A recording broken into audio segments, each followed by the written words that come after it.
의원 나와 계십니다. 안녕하세요. 네, 안녕하십니까. 네, 어떻게 FOMC에서 변화가 있었는지 궁금합니다. 특징적인 부분들 짚어주시죠. 네, 지난밤에 미국은 물론이고 전 세계 금융시장이 이 FOMC 성명서 이 두 장 때문에 밤을 지새운 분들도 있고 지난 몇 달 동안 투자 전략을 고심했던 분들도 많았을 겁니다. 하지만 FOMC는 앞에서 말씀드린 대로 신중함을 선택했습니다. 그만큼 지금 국제 금융시장의 어떤 불확실성이 크다고 볼 수 있고요. 지금 FOMC 현재 이 임원들 간에는 미국이라는 경제 대국의 중앙은행 역할을 하는 연방준비제도 이사회가 과연 해외 금융시장과 해외 변수에 또 너무 많은 신경을 쓰는 게 자신들의 독립성과 어떤 위상을 해치지 않을까 여러모로 신경 쓰는 그런 모습이었습니다. FOMC 성명서 보면서 같이 한번 얘기를 나눠보기로 하죠. 자, 간밤에 나온 성명서 내용은 이제 잘 아시다시피 작지만 큰 변화가 이제 있었다고 말씀을 드리겠는데요. 먼저 이제 성명서 내용을 보시면은요. 이번에 추가된 내용도 있고 삭제된 내용도 있었습니다. FOMC 성명서 보겠습니다.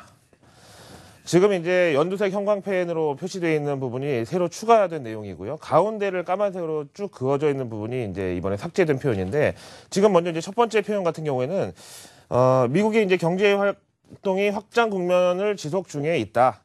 이렇게 현재 진행형으로 역시 표현을 해줬고요. 그 다음에 미국의 주택 경기하고 기업의 고정 투자는 동반 증가를 했다는 내용이 이제 전달에 이 바로 직전에 7월 FOMC 성명서 내용이었다면 이번에는 미국의 주택 경기는 더 많이 강화됐고 그다음에 기업의 고정 투자는 그 7월과 비슷한 폭으로 강화됐다. 이렇게 이제 어떤 차별화를 두면서 미국의 주택 경기 요즘에 이제 주택 지표의 추가 개선에 대해서 한 번 더 강조를 해주는 모습이었고요.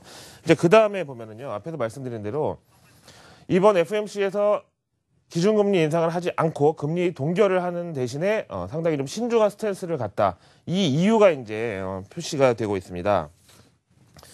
지금 보시는 대로 이제 인플레이션 같은 경우는 최근에 대외 이슈에 대해서 이제 신경을 쓰는 모습이었고요. 그다음에 이제 글로벌 금융 환경이 미국의 어떤 실물 경제 인플레이션 하방 압력으로 작용하고 있다. 이거는 이제 불과 이제 3주 전에 중국의 3단 위안화 평가 절하 및 중국의 경착륙 우려에 이제 상품 시장이 최근에 하락 반응을 한 것에 대해서 미국의 수입 물가 하락 그리고 달러 강세 등등에서 이제 여러 가지 미국 실물 경제 물가에까지 영향을 줄 수 있다. 그래서 연방준비제도 이사회가 듀얼 맨데이트라고 해서 실업률하고 물가를 동시에 챙겨야 되는 이런 양대 책무에 대해서 한 가지 인플레이션에는 대형 변수가 출현했다는 것을 겸허하게 인정을 하면서 역시 비둘기파들의 좀 활약이 돋보였습니다. 다음 문장 보실까요? 자, 그 다음에 이제 글로벌 이제 금융 환경의 하방 압력을 지나서 이제 고용 시장은 그야말로 좀 밸런스도 됐다. 최근 들어서 잡 오프닝이라고 하는 이제 이 구인 건수 많이 늘어났고요. 실업률 많이 하향됐고 이거를 이제 연준 입장에서는 그동안 이제 양적 완화에 대한 어떤 비판과 부작용에 대한 우려에도 불구하고 확실한 성과를 냈다. 이제 이렇게 얘기를 하고 있고요. 거의 완성 단계에 근접했다는 밸런스드라는 표현을 썼지만 지금 보시는 대로 모니터링을 하겠다. 뭐에 대해서 어브로드 해외 이런 변수에 대해서 확인을 하겠다. 이게 다음 페이지에 나와 있고요.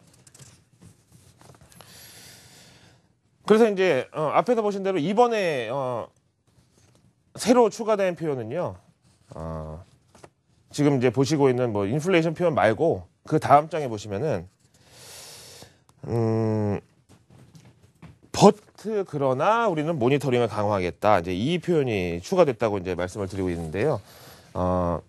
지금 앞에서 말씀드린 연두색 표현이 없다가 이번에 생겨난 이 표현이거든요. 이제 지금 여기 이제 이 앞에 이 문구에서 보시다시피 연방준비제도 이사회가 앞에서 말씀드린 대로 해외 여러 가지 변수들 때문에 연준의 양대 책무 중에 하나인 인플레이션의 어떤 하방 압력을 신경 쓴다. 그러면서 지금 현재 저 어브로드라는 표현은 물론 이제 중국을 언급하겠죠. 연준 입장에서는요, 차이나라는 이 단어를 직접 표현하기는 상당히 좀 어떤 자존심이나 독립성에 있어서 좀 고민을 많이 했을 것 같고 대신에 저렇게 해외 어브로드라는 이제 우회적 표현을 쓰면서 우리가 해외의 이런 이 금융 불확실성에 대해서 신경을 물론 쓰고 있지만 그게 이제 이 진앙지가 중국이다라는 표현은 애써 이제 좀 애둘러 표현을 하고 있는 그런 모습이었죠. 그래서 지금 전반적으로 연방준비제도 이사회 지금 성명서를 지금 보고 계시지만 마지막 장에 이제 한 명이 반대를 했습니다. 그 사람은 이제 제프리 레커라는 평소 이제 매파의 사람이었고요. 이 사람은 이번에 25bp, 그러니까 0.25%의 이제 금리를 올려야 된다라고 이제 주장했던 사람인데, 이번에는 어쨌든 만장일치로 FOMC 성명서가 채택되지는 않았고요. 한 명의 이제 매파가 이렇게 반대를 한 모습이었고, 대신에 닷플랫이라고 하죠. 점도표에 보면은 내년에 오히려 금리를 더 내려야 된다고 하는, 지금 골드만삭스에서 주장했던 9월 금리 인상은 말도 안 되고, 심지어는 양적 완화를 추가해야 될 수도 있다. 이런 의견에 나라야나 코촐라코타가 내년에 제로금리를 주장해서는 한 명에 추가되지 않았느냐. 물론 무기명입니다만 이런 시장의 의심이 나오고 있습니다. 그래서 지금 오늘 FOMC 성명서에 대한 반응은 발표 직후에 급락했다가 그래도 우리가 실보다 득이 크다고 해서 다시 급등했다가 장 막판에는 다시 이제 불확실성에 집중하는 모습이었고요. 오늘 FOMC 성명서에 대한 느낌은 지난 2013년도 10월 달에 누구나 그때 다 옥테이퍼라고 하는 10월 양적 완화 축소를 예상했지만 막상 10월 달에는 나오지 않았고 12월에 나왔죠. 그때 이제 10월 양적 완화 축소가 발표되지 않았을 때 누가 봐도 이제 비둘기파적인 내용이었지만 시장은 방황을 시작했던 오히려 12월에 양적 완화 축소라는 테이퍼가 나오자마자 오히려 시장의 안도를 크게 펼쳤던 그런 상황이 오늘 포착이 됐습니다. 그래서 우리 증시도 지난 이틀 동안 사실은 어떻게 보면 월급을 갑으로 하듯이 미리 안도 랠리가 나왔었기 때문에 오늘 같은 날은 좀 불확실성 트레이딩에 따라서 지난 이틀간의 상승분을 조금 반납할 여지가 있는 그런 가능성을 보고 있습니다. 그래서 FOMC 성명서에 대한 총평은 기본적으로 비둘기파적이었다. 하지만 어떤 불확실성 제거의 기능은 실패했다라고 보는 게 맞겠습니다. 자, 이상 FOMC 성명서 내용하고요. 연준 내 분위기까지 한번 현지 느낌에 빙의해서 전해드렸습니다.